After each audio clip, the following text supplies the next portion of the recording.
اور میں دیانتداری سے مسجد میں باوضو بیٹھ کر جمعے کے دن مشورہ دیتا ہوں حکومت کو اور وزیر قانون کو مشورہ دیتا ہوں کہ نہ فرعون کی حکومت ساری زندگی رہی، نہ نمرود رہا، نہ جاج بن یوسف رہا، نہ یزید رہا، اور یار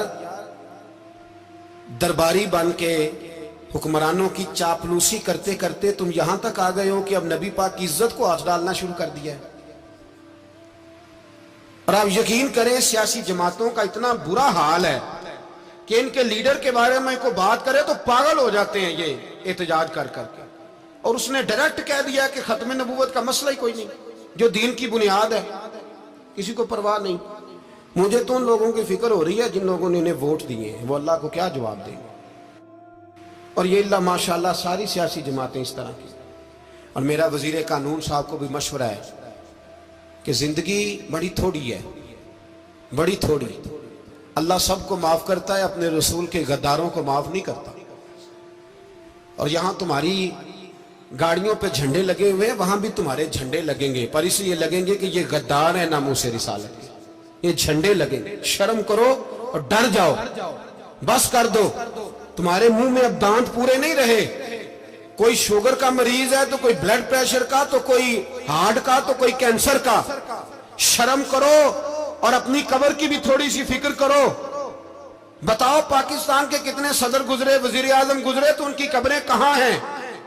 کوئی جاتا ہے ان کی قبروں پہ؟ کسی کو خبر ہے؟ کیوں اپنے لیے جہنم کٹھی کرتے؟ سارا کچھ دنیا داری رہ گئی ہے، سارا کچھ صرف یہی رہ گیا۔ حضرت ابو بکر سردار تھے، حضرت عمر سردار تھے قبیلے، حضرت عثمان سردار تھے، انہوں نے سرداریوں کو ٹھوکر مار کے رسول اللہ کے قدموں میں بیٹھنا پسند کی، سرداریاں چھوڑ کے غلام بن گئے۔ تم سرداریاں بچانے کے لیے رسول اللہ کی غداری کرتے ہو، شرم نہیں آتی؟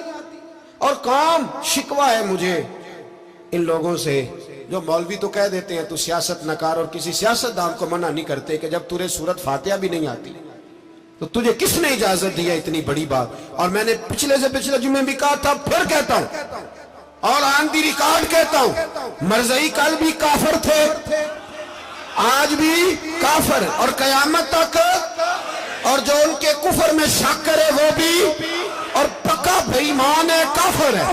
وہ وزیر قانون ہو یا صوبائی ہو یا وفاقی ہو، من شک فی کفر ہی فقط کفر، جو مرزائی کے کفر میں شک کرے وہ بھی کافر ہے۔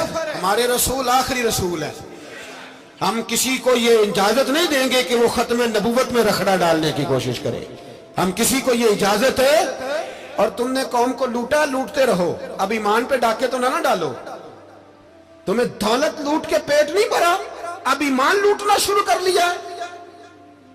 تمہارا فیکٹریاں لوٹ کر، قومی خزانہ لوٹ کر پیٹ نہیں بھرا، بھائی مانو اب دین بیچ کر اپنی حکومتیں پکی کرو گے۔ اور وہ لوگ بھی تیار ہو جائیں جو ان بھائی مانوں کو منتخب کرتے ہیں، ان سے بھی سوال کرے گا ختم نبوت کا موضوع قیامت کے دن کہ تم بتاؤ، ان کو سپورٹ کرتے تھے جو رسول اللہ صلی اللہ علیہ وسلم کے بعد بھی کسی نبی کو نبی ماننا درست جانتے تھے۔ شرم آنی چاہیے، خیال ہونا چاہیے۔ اور میں نے کہا کہ ہمارا دل نہیں چاہتا، آپ یقین کریں، ہمیں شوق ہے جلوس نکالنے کا، تمہارے خلاف باتیں کرنے کا۔ تم نے روز تھرمامیٹر نکالا ہوتا ہے، چیک کرتے ہو کہ ایمان کتنا ہے کتنا نہیں ہے۔ یہ پاکستان اگر صوبہ سندھ ہے تو حضرت عبداللہ شاہ غازی کا ہے، اگر بلوچستان ہے تو حضرت بابا عبد الرحمان کا ہے، اور اگر پشاور ہے تو وہ صوفیاء کا ہے، اور اگر یہ دھرتی پنجاب ہے تو یہ داتا علی اجویری کی ہے، یہ بابا فرید الدین کی ہے۔ اس میں کسی غدار کو قبضہ کرنے کی اجازت بالکل نہیں ملے گی۔ اور ہم وہ لوگ بھی نہیں جو چپ کر کے اندر سوتے رہیں، قوم جو کرتی ہے کرتی رہے، ہمیں پرواہ نہیں، نہ ایسی کوئی بات نہیں۔ کوئی بندہ نہ سمجھے کہ انہیں ہوش نہیں، انہیں پتہ نہیں، ہمیں سارا کچھ ہی آتا ہے۔ پھر اگر کل کو کوئی ممتاز قادری پیدا ہو گیا تو شکوہ نہ کرنا، کل کو کوئی پھر سے عامر چیمہ نکل آیا تو شکایت نہ کرنا، یاد رکھنا۔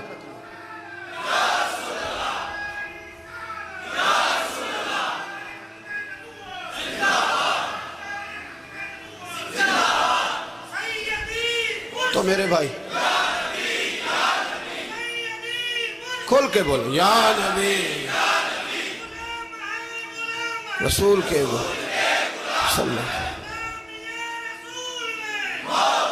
تو یہ مشورہ ہے. جزاک اللہ. تو یہ تمہیں مشورہ ہے.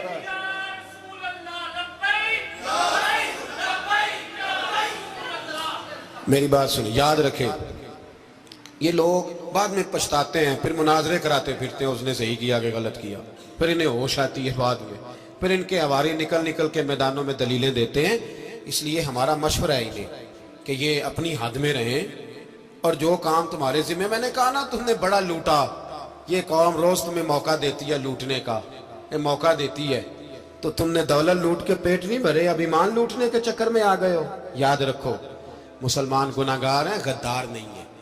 تمہیں دولت لوٹنے کا تو شاید موقع مل گیا ہے، پر ایمان لوٹنے کا موقع نہیں ملے گا. تو اس لیے اس کو لگام دو. اور ویسے بھی کتا جو پالتو ہوتا ہے نا، اس کو گھر کے اندر سنگلی سے باندھ کے رکھنا چاہیے. یہ تمہارے بوٹ چاٹتے ہیں، بھونکتے ہیں تمہارے حق میں، وزارتیں لیتے ہیں. ہم نے تو کوئی وزارت نہیں لی تم سے، اور نہ ہمیں شوق ہے. اس لیے کہ ممبری کیا کرنی ہے جس کو ممبر رسول عطا کر دیا جائے؟ اس نے کیا کرنی ہے یہ ممبریاں جس کو پکا ممبر رسول دے دیا جائے؟ تو اس لیے اس سے باہر آؤ. میں نے کہا بڑے بڑے نمرود، فرعون، قارون دفن ہے، تمہارا بھی نام تک نہیں ہوگا، بالکل نام نہیں ہوگا. اس لیے ہمارا مشورہ، اور آپ لوگ بھی آئیں نا یہ اگلے سال، تو ان کو کھڑا کر کے پوچھ لینا اسلامی جمہوریہ پاکستان کا تم نے MPM بننا ہے، پہلا کلمہ ہی صحیح سنا دو. چلو خدا کا واسطہ یہی بتا دو کہ تمہیں نماز بھی ڈھب سے آتی ہے کہ نہیں. اور آپ کی موج ہے، آپ بٹھا لیتے ہیں سر پہ، کیا کریں، سمجھانے والے مفت گناہگار ہو گئے اور بہکانے والے سب تمہارے یار ہو گئے. اس لیے یہ چھیڑتے ہیں جان بوجھ کے. اور پھر جب کوئی ممتاز قادری علیہ رحمہ پیدا ہوتے ہیں، پھر انہیں دشواری ہوتی ہے، پھر ان کا جینا مشکل ہو جاتا ہے. یہ موقع دیتے ہیں، پتہ نہیں کس کے ایجنڈے پہ عمل کر رہے ہیں. میرا سوال یہ ہے، میں نے پچھلے جمعے پھر میرا سوال ہے کہ میں پوچھتا ہوں، اس آدمی کو ضرورت کیا ہے ختم نبوت پر بات کرنے؟ جب امت مسلمہ کے متفق کا فیصلہ ہے کہ مرزائی کافر، اسمبلی نے بل پاس کر دیا کہ مرزائی، ان کو اقلیت قرار دے دیا، اور جب سے وہ اقلیت بنے، نہ ہم نے ان کی عبادت گاہ جلائی، نہ ہم نے ان کو قبروں سے نکالا، نہ ہم نے، بس ٹھیک ہے جیسے عیسائی رہتے ہیں، یہودی سے کس ملک میں رہتے ہیں وہ بھی رہیں، اقلیت بن کرے، کوئی اعتراض. پر تم انہیں کھینچ کے کیوں قریب کرتے ہو؟ تمہارا کیا جرانہ ہے ان کے ساتھ؟ بتاؤ تو صحیح. ان لوگوں سے ان کو چاہیے اپنے منہ میں لگام ڈالیں، اور اگر نہیں ڈالیں گے پھر انشاءاللہ ڈالی جائے گی، اور بڑی تگڑی ڈلے گی، اور پھر ایسی ڈلے گی. سلمان تاثیر جب مرا تھا نا، تو 5-5 لاکھ روپیہ مولویوں کو آفر کی جنازہ پڑھاؤ. 5-5 لاکھ روپیہ چھوٹے چھوٹے مولویوں کو. اور داتا صاحب کی مسجد کے خطیب بھی صوبائی جو تھے، وہ خطیب تھے، ملازم تھے. انہوں نے کہا کہ ایمان نہیں بیچنا، نکالنا نوکری سے تو نکال دو.